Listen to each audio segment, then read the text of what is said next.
What's good, YouTube? It's your boy, Blue Blood Sports TV, back at y'all with another one. So, ESPN, worldwide leader in sports, sporting news, all the major sporting websites are now reporting that the biggest fight in the sport of boxing is currently on its way.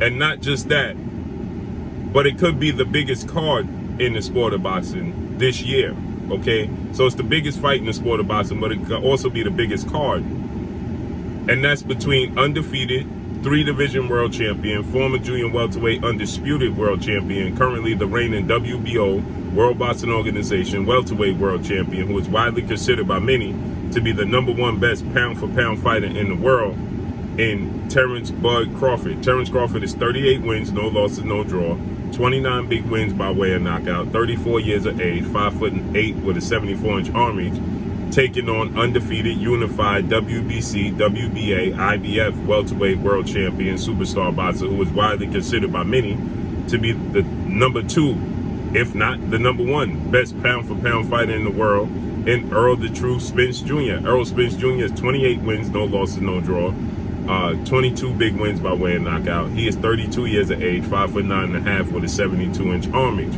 With that said, this would be for welterweight undisputed showdown. It'll be the biggest undisputed welterweight showdown since September 16th of 1981, when we had two legends, two Hall of Famers, two icons, two superstars in Sugar Ray Leonard taking on Thomas the Hitman Hearns. That was for the WBA and WBC. It was only two major sanction belts at that point in time. Since then, we've had big welterweight fights, but not for undisputed. We had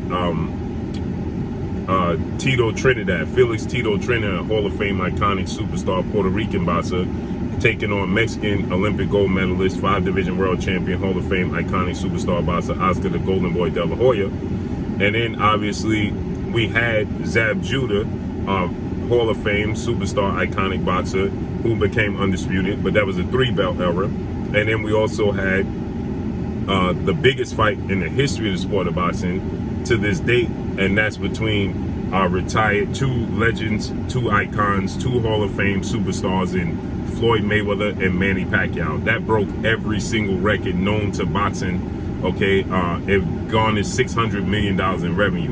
So, but those fights, the Trinidad De La Hoya fight, Zab Judah fight, was for undisputed, but not against another Hall of Famer. And he wasn't undefeated in the prime of his career. And Floyd Mayweather, Manny Pacquiao, wasn't for undisputed either. And the Floyd Mayweather, Manny Pacquiao fight, it didn't live up to the billing, okay? There's a 90% chance that Manny Pacquiao and Floyd Mayweather fight, was going to play out the way it played out, because you had a defensive boxer and a wizard and a counterpuncher in Floyd Mayweather, and you had an aggressive come forward puncher in Manny Pacquiao. And there's a 90% chance that that boxer is going to nullify and neutralize. He's going to nullify and neutralize the puncher, and that's exactly what happened. And it makes for a not so exciting fight. And then you have this fight with Errol Spence and Terence Crawford, two guys that are big punchers, okay, two guys that are very aggressive, two guys that have huge chips on their shoulders, have a lot to prove and want to prove, okay? Errol Spence, he suffered a horrific car accident just 14 days after unifying his belts. He had the IBF. He went into a unification bout with two-time welterweight world champion superstar boxer Showtime Shawn Porter, September of 2019. 12 days later, he suffers a horrific car accident. He's thrown from his car, and nobody knows what the future holds. You don't know what to expect from Errol Spence at that point. We don't even know if his career is going to resume. You don't know if he's going to be able to walk, talk. Is he physically going to be the same, let alone being concerned with his boxing career, okay? So we just don't know, and we didn't know what to expect from that situation with Errol Spence. And then Errol Spence, he was supposed to go into, he comes back 14 months after that. He faces off against 2-division world champion Puerto Rican superstar boxer Danny Swift Garcia. He dominates him December 5th of 2020. Okay, and that's his comeback fight. Then he's supposed to fight Manny Pacquiao himself, and he suffers a broken or detached retina. So that sees him pulled from the fight August of 2021. So he wasn't able to continue with that fight. And then he was off for another year, comes back, unifies the belts against Yordenis Ugas. And here we are today. He dominates Yordenis Ugas, stops him in the 10th round, breaks his ribs, orbital bone, and nose. Terence Crawford, he's a guy who defied, quote unquote, the odds, right? He wasn't a highly touted, scouted, look for fighter. He made his name on a short notice against Bredis Prescott, in which people was telling Terence Crawford not to take the fight with Bredis Prescott. He took it anyway on short notice, dominated Bredis Prescott, and announced himself to the world. He started in the lower weight classes, he gets overlooked. He feels like he's overlooked, right? He feels like he don't get the respect and just dues that he deserves, okay? He was behind Olympic gold medalist, now retired, undefeated, Hall of Fame, iconic superstar in Andre S.O.G. Ward. Terence Crawford was in that Andre Ward. He came on the tail end of Floyd Mayweather's and Manny Pacquiao's career, and that transitioned to Andre Ward's career. So Terence Crawford was overlooked, in that aspect, right? And then, he became undisputed. And the big fights, the big names was eluding him, right? When he was at junior welterweight, you would think that Terence Crawford, Danny Garcia's gonna fight. That never happened. Terence Crawford and Amir Khan, that never happened. Those names at 140, they eluded him, okay? Then he moved up to welterweight, and he was unable to secure those fights because of his situation. Being with, top-ranked ESPN and Bob Arum, okay? He was unable to secure those big fights. Now, a lot of that to do with Terence Crawford's decision to re-sign and stay over there. But nonetheless, he didn't get those fights. So he feels like he's been slighted. He has a chip on his shoulder, not to mention his fighting style, okay? He wants to be aggressive. He wants to fight, and he wants to, not just beat his opponents, but he wants to prove a point. He wants to stop him. He wants to knock him out. He wants to dominate him, right? That's what Terence Crawford's mindset is. He don't want to just beat his opponents. He wants to dominate his opponents. And because of that mindset, right, and the fact that Errol Spence is a southpaw, fundamentally sound, but he's very, very aggressive, okay? Errol Spence is a pressure fighter. So the fact that you mix Terence Crawford's chip on his shoulder with the fact that Errol Spence is aggressive, persistent pressure fighter, it makes for a can't-miss fight, a can't-miss exciting fight. The product is not going to be what you saw from Manny Pacquiao and Floyd Mayweather. That's not what you're going to get. You're going to get a much more exciting fight, okay? You're not going to get what you saw from Trinidad and De La Hoya, and De La Hoya decided he wanted to be a boxer, right? You're not going to get that. He was out boxing and outclassing Trinidad until the second half. He took his foot off the gas and he allowed Trinidad to come back in the fight. You're going to get more of what you saw from Tommy Hearns and Sugar Ray Leonard. That's what you're going to get.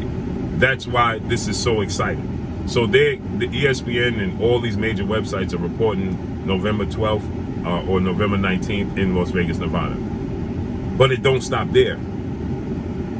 It says that the PBC, Showtime are looking to build a great undercard. They're looking to have massive names on the undercard, including EIMANAS Stanionis, who's undefeated, okay, 14 wins, no losses, no draws, and 9 wins by way of knockout.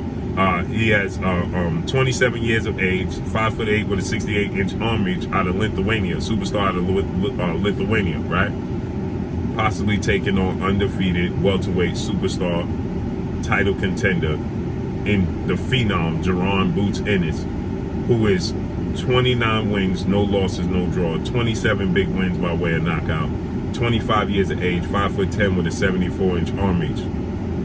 That would be enormous, because most people now are viewing Jaron Ennis as the torch receiver. And what I mean by that is, once this Errol Spence Terence Crawford fight happens, they closing the chapter on their era, and this is a passing of the torch. Everybody expects eventually for Jaron Ennis to fight one of them and possibly beat one of them, the winner of the fight, and they pass the torch to Jaron Ennis.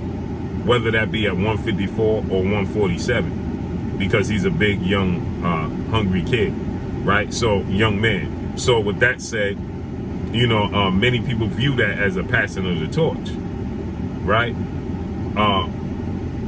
But in the best situation, because Floyd Mayweather was light years ahead of Keith Thurman and Errol Spence and Terence Crawford as far as age goes, and so was Manny Pacquiao. He just continued to fight. They weren't that close in age, okay? They weren't that close in competition, right? They were already well established and Hall of Famers and icons, and their legacies was already set in stone for the next generation. Andre Ward passed the torch to Terence Crawford, but he was in a completely different weight class. There was no doubt they were never going to fight. But in this case, it's a direct passing of the torch because they can fight. You understand? So it's viewed as a passing of the torch.